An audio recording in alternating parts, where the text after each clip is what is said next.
بسم الله الرحمن الرحيم والصلاة والسلام على أشرف المرسلين. Assalamu alaikum. Donc dans cette vidéo, je vais faire le chapitre numéro 5, le traitement des signaux numériques.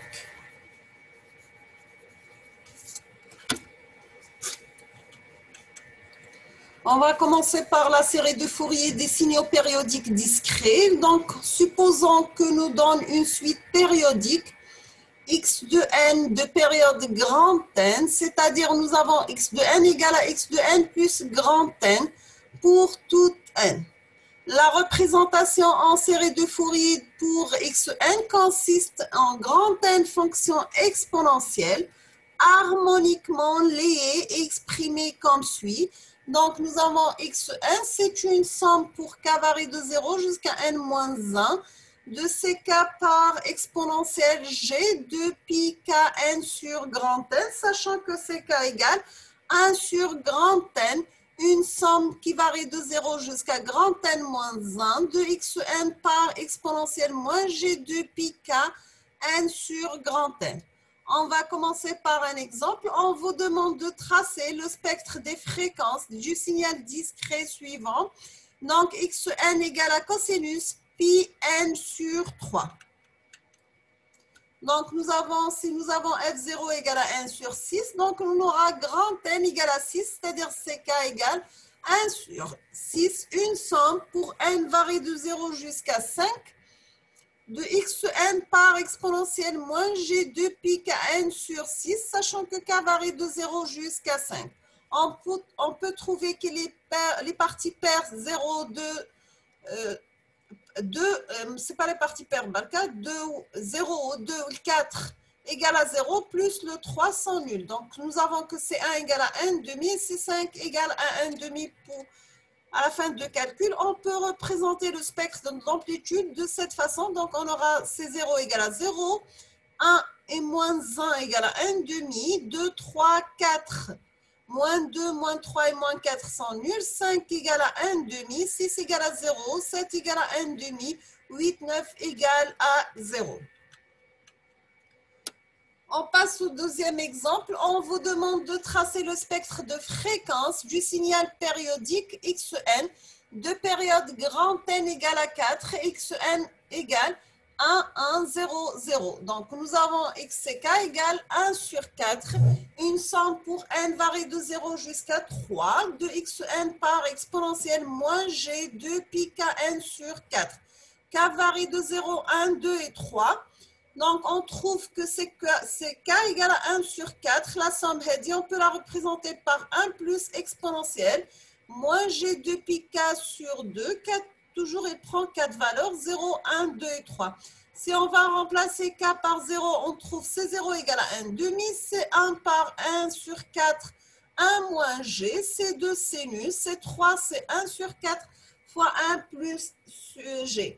Donc, on trouve que la valeur absolue de C0 égale à 1 demi, la valeur absolue de C1 égale la racine de 2 sur 4, la valeur absolue de C2 c'est 0, la valeur absolue de C3 c'est la racine de 2 sur 4. Pour la phase de C0 égale à 0, de C1 égale à moins pi sur 4, C2 elle est indéfinie, C3 égale à pi sur 4. Voici la représentation du module et la représentation de la phase. Pour la densité spectrale de puissance des signaux périodiques discrets, nous avons que la puissance moyenne d'un signal périodique à temps discret de période grand N est définie comme suit. Donc, nous avons la puissance moyenne Px égale à 1 sur grand N, une somme qui varie de n égale à 0 jusqu'à grand N moins 1 de la valeur absolue de x de n élevée au carré. Donc, on aura Px égale à 1 sur grand N, une somme de n varie de 0 jusqu'à n moins 1 de x de n, x conjugué de n, c'est-à-dire nous avons 1 sur grand N, la somme qui varie de 0 jusqu'à grand N moins 1 de x de n par la somme qui varie de k0 jusqu'à n moins 1 de ck conjugué exponentielle moins g de pi kn sur grand N. Donc, après simplification, on peut trouver que l'énergie du signal égale la somme de Cn élevé au carré pour n varie de 0 jusqu'à n moins 1 qui est égal à grand N. Une somme pour k varie de 0 jusqu'à grand N moins 1, c'est k élevé au carré. Exemple 3, on vous demande de déterminer les coefficients de la série de Fourier et la densité de puissance du signal périodique illustré sur la figure suivante. Donc, nous avons ici un signal discret, carré, périodique. Si on va calculer ces cas, donc on utilise la formule suivante, c'est 1 sur grand N, une somme qui varie de 0 jusqu'à grand N moins 1, xn par exponentielle moins g de pi kn sur grand N, ou bien c'est 1 sur grand N, une somme qui varie de 0 jusqu'à L moins 1, de A exponentielle moins G de pi k n sur grand N, k varie de 0 jusqu'à N moins 1. Donc, on trouve que CK égale prend la valeur de AL sur grand N pour K égale à 0. Et il prend la valeur de A sur grand N par 1 moins exponentielle moins G de pi KL sur grand N sur 1 moins exponentielle moins G de pi K sur grand N pour K varie 1 jusqu'à N moins 1. Donc, après simplification, CK prend la valeur AL sur grand N, K varie prend la valeur 0 plus N, plus 2N, etc. et prend cette valeur autrement.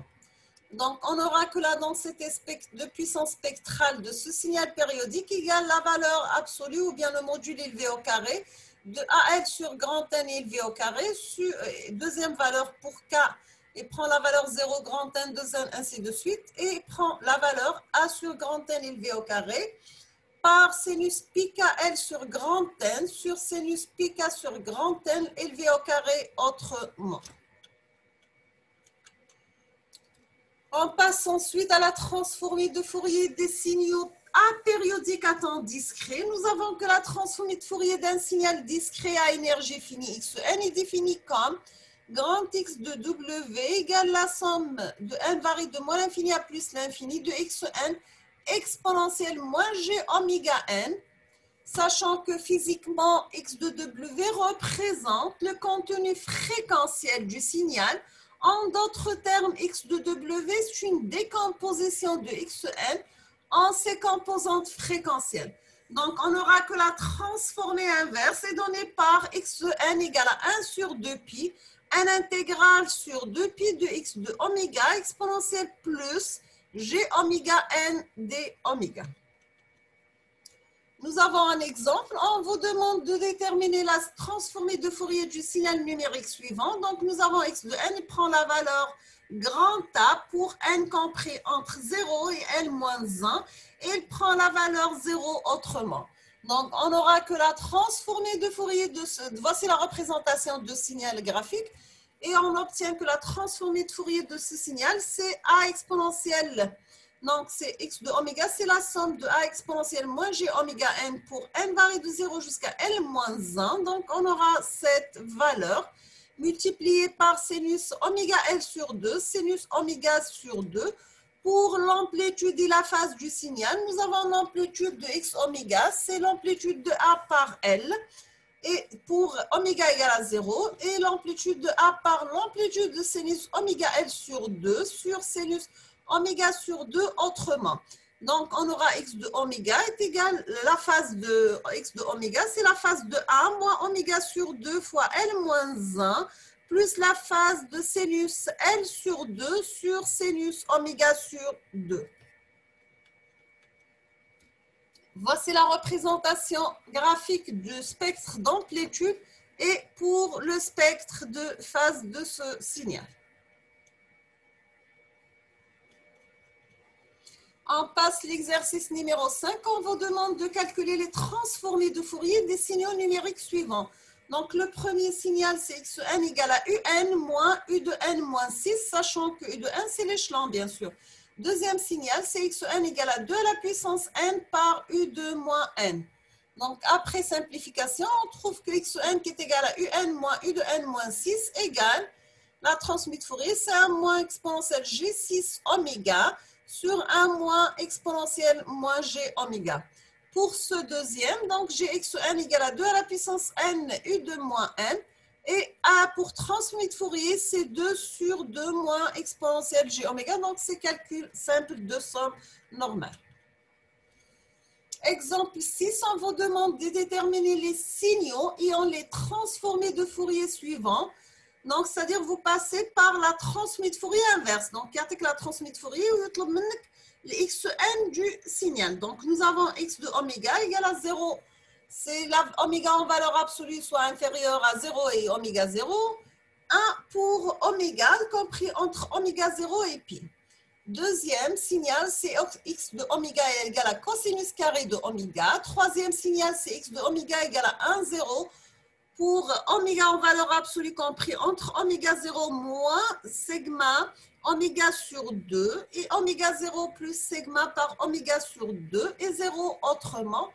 Donc, après calcul, on trouve que la xn du premier signal, donc on applique la formule suivante, c'est 1 sur 2 pi en intégrale entre moins pi et pi de x oméga exponentielle plus g oméga n d oméga. Après simplification, donc pour la valeur 0 égale à pi moins oméga 0 sur pi, pour n différent à 0, nous avons que l'intégrale égale 1 sur gn exponentielle g oméga n entre moins oméga 0 et moins pi. Donc, après simplification, on a que xn égale à moins sinus n oméga 0 sur n pi pour n différent à 0. Le deuxième signal, ça transmet de Fourier égale à cosinus carré de oméga. Donc, après simplification, on trouve que xn égale, en utilisant la formule bien sûr de 1 sur 2 pi l'intégrale de moins pi à pi, de x oméga exponentielle plus g oméga n d oméga. Bien sûr, on a décomposé cosinus carré sous cette forme. Donc, le résultat final, c'est 1 sur 4 Dirac de n plus 2 fois Dirac de n, plus Dirac de n moins 2. Pour le dernier signal, on trouve que xn égale à 2 sur pi, sigma oméga par sinus n sigma oméga sur 2, divisé par n sigma oméga sur 2, le tout multiplié par exponentielle gn oméga 0.